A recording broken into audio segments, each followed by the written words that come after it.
Vivez les grands moments d'analyse, décryptage de l'actualité brûlante de l'heure, dans le monde et partout au Congo. C'est sur la chaîne BBC Mpoï TV. Toutes les vérités sur fond d'analyse, décryptage, sans langue de bois. Sur BBC Mpoï TV, on passe au peigne fin, l'actualité brûlante de l'heure.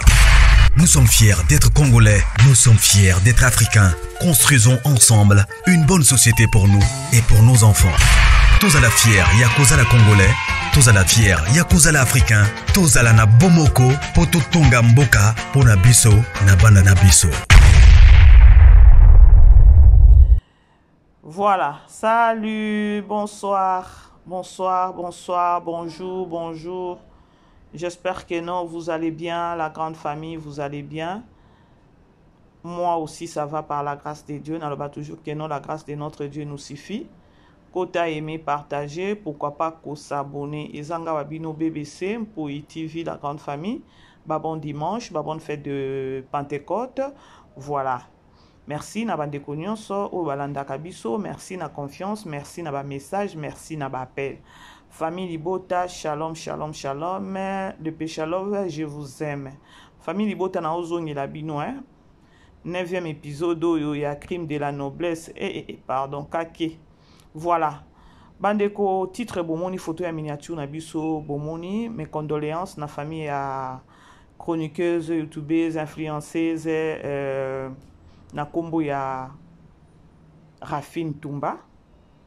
Et mes condoléances na ba youtubeuses nyonso, mes condoléances na ba youtubeuses, ba chroniqueurs, chroniqueuses et partout oyo baza ba fan na et tout ba mes condoléances. Vraiment te perdre mutu, une femme forte quoi. Donc yoloba, une vraiment femme forte, yeah.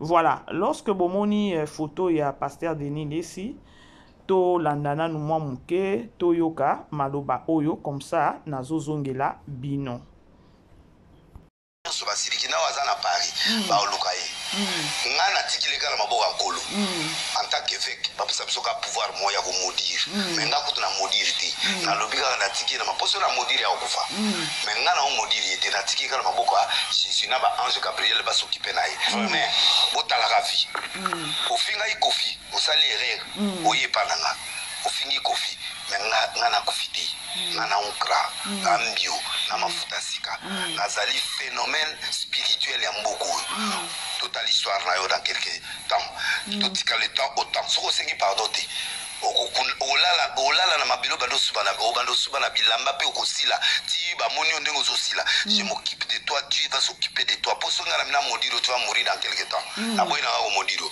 pour malédiction na ngaso na salelio osa isemeto okufa mais na tiki nga na modiro na tiki okana maboka nkola s'occuper na o mona ndenge okosila na patron na yo atinda ka yo ne bokosila bino mibale na yo na patron na bozo sila lokola mungu na soso po yo koti sisko. Bandeko, bo aimé bo partager, Eza pasteur ou encore prophète Denis Lessi. Biso nyonso toyebi rando moko elekaka sur les réseaux sociaux. Il y a Rafinia Bimaka pour na consulter prophète Denis Lessi. Et voilà, prophète Denis Lessi pe ayaka ko répliquer. Maloba ya prophète Denis Lessi, yango na chelibino. Tolanda comme ça, nazo zongela bino poto sala analyse. Patron na yo oyo bimana yo wana na yo na yi bo kende binyo mkombo sila lokola mai na mongwa ti bosila ko sakana na Charles Lessi 5 ans c'est mémoire na mboko so ba cité ba passer 10 o ba banga nzamba après ba papa kilani o kuta Charles Lessi irréprochable olala na mabilo bando suba na bilamba pe okosila ti ba moni ndenge ozosila je m'occupe de toi, Dieu va s'occuper de toi. Pour ce nga na modiro tu vas mourir dans quelque temps na boy na ga modiro pour malédiction na ngaso na salelio osa ise. Voilà bandeko, bo aimer beau partager, on va juste partager mon cœur. Le problème c'est quoi? Moi personnellement, je ne condamne pas la sœur ou encore Ndekonabiso. Je sais que non, dernièrement, akoma ki kosala lanzambe, bon ba vidéo na ye, akoma ki pe côté et tout, mais awa dernièrement esusu na yoka ki na TikTok ye ko répondre Karine surtout na makambo soki ya o soki ya producteur soki producteur ou ça qui soki producteur soki metteur en scène soki na nazo ba soki mercenaire so nani comme les sunani o basaki contrat na Karine ba vidéo ou encore ba nani ba audio ezebele ayaki pona ko intervenir. Voilà. Le problème c'est quoi? Vous savez bandeko balobaka mutu soki akufi toki ko condamner yete, mais peut-être biso nde o totikali tozwa mayele. Biso nyonso toyebi ndeko ndenge atambolaki, toyebi ndeko ndenge abandaki kosala ba analyse na ye ba émission na ye soki alobi attaquer abandaki ko attaquer. La preuve ane ke na tchena nou kaka oyo maloba ya pasteur ya prophète Denis Lesi. Maintenant, le problème c'est quoi? Baza ebele. Ba chroniqueur, ba chroniqueuse, ba youtubeur, ba youtubeuse. Naloba ango toujours awa, ça fait mal. Ndeko na biso akei. Est-ce que abongisaki? Est-ce que ngana yo totikali toyeba ko bongisa? Musala obozo tozo sala o ou encore bino batu obo sala ka ba émission bozo finga bandeko batu mususu baza batu ya ko finga te tozo condamné te. Elle est partie na otala vidéo oyo azo filmer azana kati ya mai na bateau tango ba okatisa ba okota France ceux qui France azo sala vidéo pour na koloba ke non nzambe merci et sala kapé polémique makasi ya koloba yo sorry influenceuse ya munene youtubeuse ya munene boye osali soni pour na vidéo wana mais pour elle c'était juste pour na kolakisa grandeur en nzambe et puis kolakisa donc kolakisa voyage oya yelaki ezaki facilité soki bokatisi na mai bongo ezakaka ma nzambe parce que il y a beaucoup de gens bakufaka na mai wana. Alors yé amonaki keno akumisa nzambe na osala vidéo wana. Mais polémique salemaki batu basaki ba analyse ba fingaki et tout. Mais akotaki poto une femme forte. Abokoli bana na omona ba master na ye belé ba olo ba yé kaka bana na ye.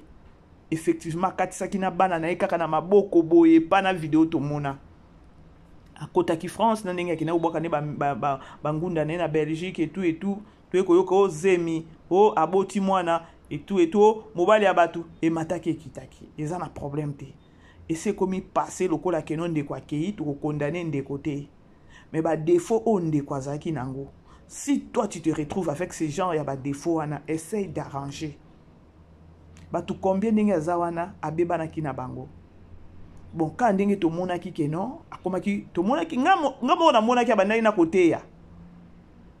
Quand neto ki keno malade ya ou medina malade, ceux qui cancer et abandaki kolandela ngote, ceux qui 2 ans et tout. Wana ezalango na problème te. Les problèmes ane keno etamboli na ezaki ndenge nini. To ko juger ete. Soki to yaki ko mona ye moko aye ko bima pona ko ya ko banda ko côté ya ko pesa ba verset biblique. Est-ce qu'elle avait arrangé avec des gens ou peut-être à blessa? Parce que ba maloba ya pasteur ya prophète Denis Lesi ça ba maloba moko ya bien te hein. Ba maloba oyo pasteur Denis Lesi albimisa pona yé. Eza ba maloba moko ya bien te muto ki loba azo parce que balobi ke non pouvoir ya nani eutaka na munoko na biso. Afinga pasteur Denis Lesi nande moko kosakana te. Pasteur Denis Lesi pe ya rappeler ce que ofinga kofi, ofinga ba mama ami, olobela bango mabe eza bango. Mais chez moi ça ne passe pas. Okosila. Boyoki bino moko boyoki. Na modiri yo na tiki yo kana maboka nkola soki pe na yo omona ndingo kosila na patron na yo atindaka yo ndi bokosila bino mibale na yo na patron na bozo sila lokola mungu ana soso po yo koti siko na ki patron na yo oyo bimana yo na yo na ye bokinde bino mukombo sila lokola mai na mungu ti bosila kosakana na chalele cité 5 ans c'est wana eza pasteur pétage à laquelle a épé mabe. Est-ce que aluka kaye pona kosenga pardon? Ngana yo to yebite. Yo ndeko. O yaka sur internet. O yaka pona kofinga. O yaka pona ko baby sa réputation ya bato. Bandeko. Je sais que non. Liwa ya rafine. Et côté ya pe batute. Surtout ba youtubeur, ba youtubeuse, ba chroniqueur, ba chroniqueuse. O ba yaka na mafinga. Et côté à te parce que to mona Madeleine, eza Madeleine no ya kufaka. Yé pas ça qui chroniqueuse, ça qui peut influencer za makasi. to kanisa ki peut-être liwa na ye bato mususu bakozwa mayele mais bazwa ka mayele te awa lisusu ndeko aye kokende bato bazo kamwa elle était malade donc elle était souffrante akufi ndenge ni o apikaki crise cardiaque o babengaki soki nani bapompier et tout ka ndenge so bazoloba wana après baye kobenga soki mobali ariachu soki blaise azalaka mobali ne akala makambo ka ndenge ezokende sur les réseaux sociaux biso batu toza lisusu na confiance na mutu na ndeko no mutu te soki totali bien elle est morte seule elle est partie seule azaki na bana na ye kaka donc lelo mutu akoki ata kokufa na kati ya ndako azobanga ata bato kobenga bato mpona nini mpona confiance zéro wana kutu eza na problème te est-ce que abenga pasteur Denis Lesi lorsque ye andimelaki nzambe parce que tomonaki akomaki na makambo ya nzambe tomonaki yango mais namoni kaka akufia ba video ekomi kotambola ndenge azo akotaka na ba live ya bato azo intervenir pona nani eza nani boss Belau boss Jimmy Belau ba polémique ebimaki tan Karina ekoloba keno ezaki contrat akotaki na ba live na TikTok azo kene ko intervenir bandeko eteya bino bandeko oboyaka ko toucher batu bandeko mutu mususu aza ya kosimba te ezalaka mbongo ya mutu mususu kolia te ezala batu mususu oki kofinga ete oki kolobele pete kolobele mabete peut-être silence na yo kanisa peut-être aza yuma mais oyebi te ata réseaux sociaux oyo bandeko façon bandeko mususu bozo travailler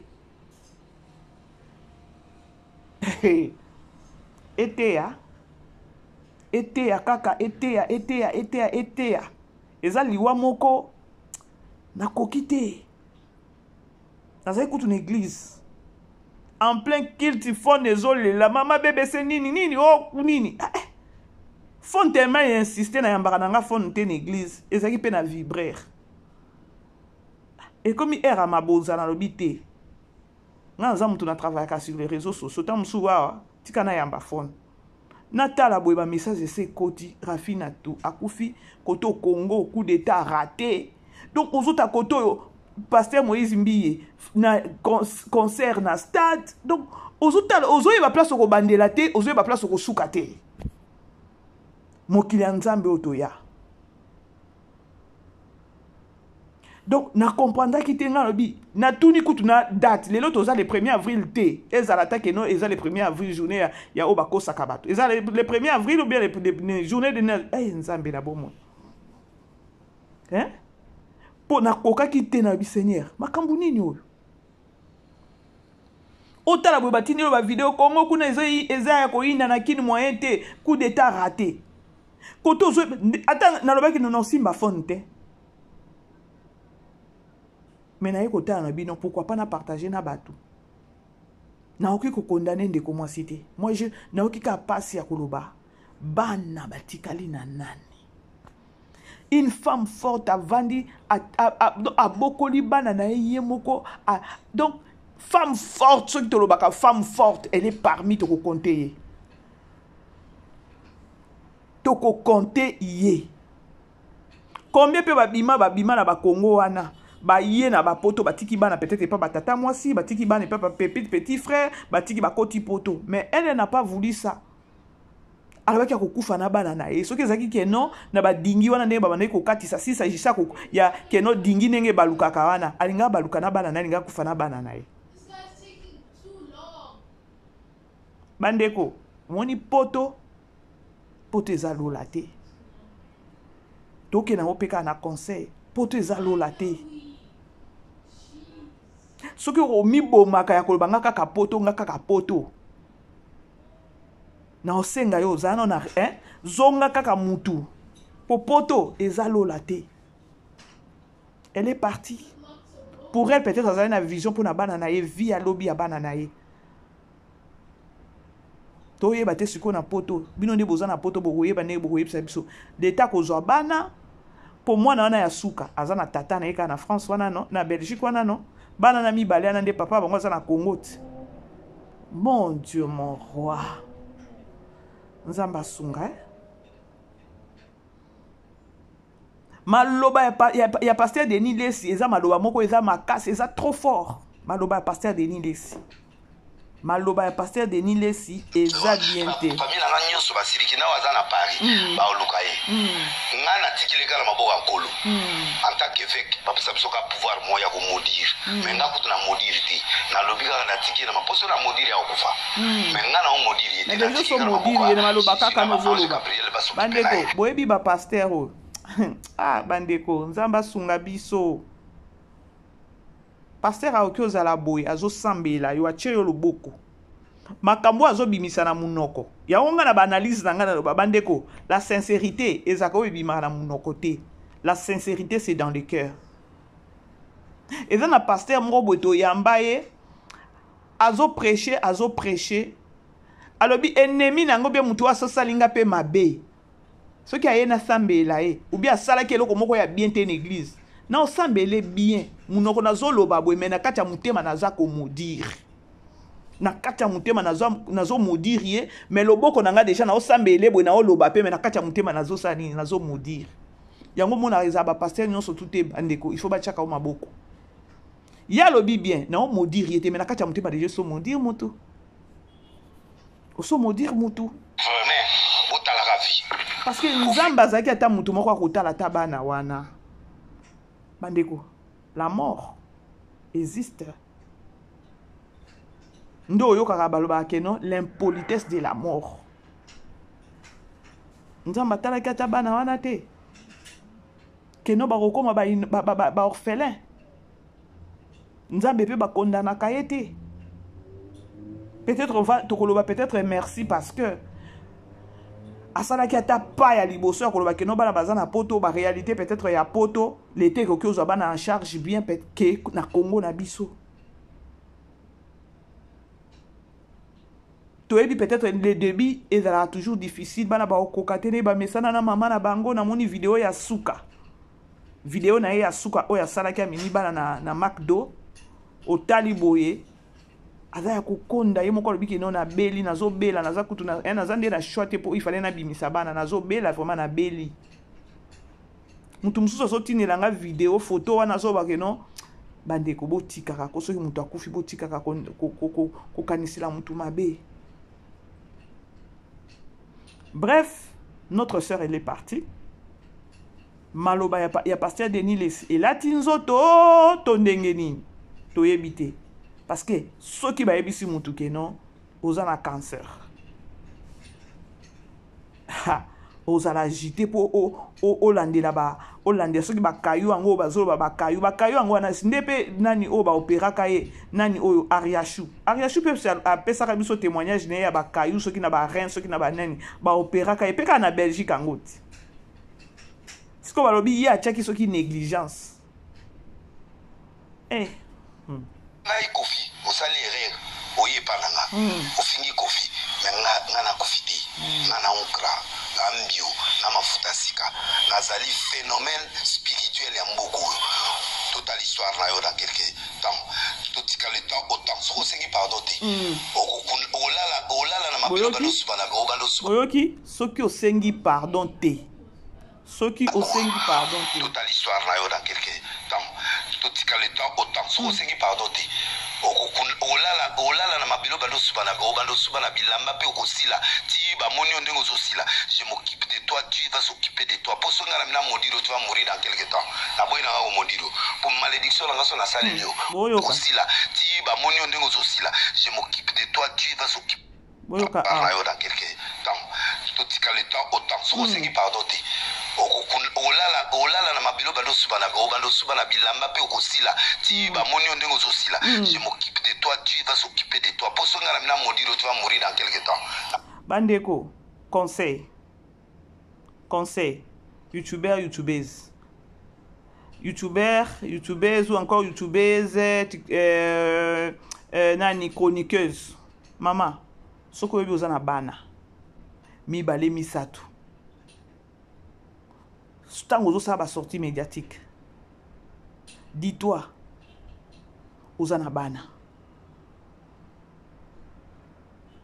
Et ça, juste qu'un conseil. Moi, je ne viens pas confirmer que non, Maloba, il y a pasteur Denis Desi. Non. Et ça n'a pas risque. Maloba nae o e abimisi na munoko na ya koloba ke non. Soki o sengi pardon te. Bobi makata bo sala ka ba sortie médiatique. Na frère moko ya koloba ke non, j'ai des enfants. Oyo baza na charge nanga. Mutu mususu azalaka ya kofinga te. Ba via bato ebele beba boye baka source te. Quand ndenge to ya retoucher ba vie ya bato awa bandeko, tozalaka na ba réserve, tozalaka na ba réserve. Maloba o eza maloba moko eza bien te ya koloba ke no soki osengi pardon te. Nasali nanga kaka analyse pona kobenda ba youtubeuse ba chroniqueuse matoi. Na condamné Mowe te parce qu'elle est déjà partie. Ba o batikali nde bozwa mayele.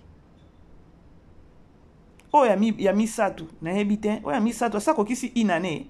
Je crois kokisi déjà une année quelques mois pour balandana ki na Karine Mokonzi. Pauvre ya batu. Pauvre ya batu. Eza maladie oui, mais na sima maladie. Ba komba mususu ezalaki te.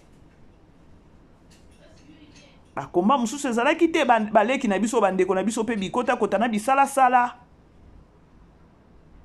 Nzambe ye moko ayebi molimo ne pe manakimia, Nzambe a ses souvenirs na ba orphelin wana. C'est ce que moi je peux dire. Conseil ezakaka youtubeuse, chroniqueuse, ceux que ozosa ba sorto ebi ke no yo finga ko yaka ko simba ba via batu. Zala na réserve. Ceux que ebi ke no za na bana. Bana na baza anda yo. Il y a zaki na confiance te ya kotika bana na Congo. Elle avait voulu ko tambola na bana na ye. Atamboli pe na bana na ye mais atiki bana. Liwa na ye Nzambe na ye binga na ye binanga tinga na sali nanga analyse kolanda na maloba au pasteur Denis Desi. Alobaka soki osengi pardon to ko sila. Alors, mutu nyoso za ko simba te. Voilà, beau aimer beau partager la grande famille, on est ensemble. Eze loko moko boye et toucher makasi. Nga kout no ba no ba no boye bisanga ta ezaki no ezata le 1er avril. Ce qui est le 1er avril, le 1er mai. Tokutani, bisous, bye, la grande famille. Vivez les grands moments d'analyse, décryptage de l'actualité brûlante de l'heure, dans le monde et partout au Congo. C'est sur la chaîne BBC Mpoi TV. Toutes les vérités sur fond d'analyse, décryptage sans langue de bois. Sur BBC Mpoi TV, on passe au peigne fin l'actualité brûlante de l'heure. Nous sommes fiers d'être Congolais, nous sommes fiers d'être Africains. Construisons ensemble une bonne société pour nous et pour nos enfants. Tous à la fière, Yakoza la Congolais. Tous à la fière, Yakoza la Africain. Tous à la na Bomoko, Poto Tonga Mboka, Pona Biso, na Banda na Biso.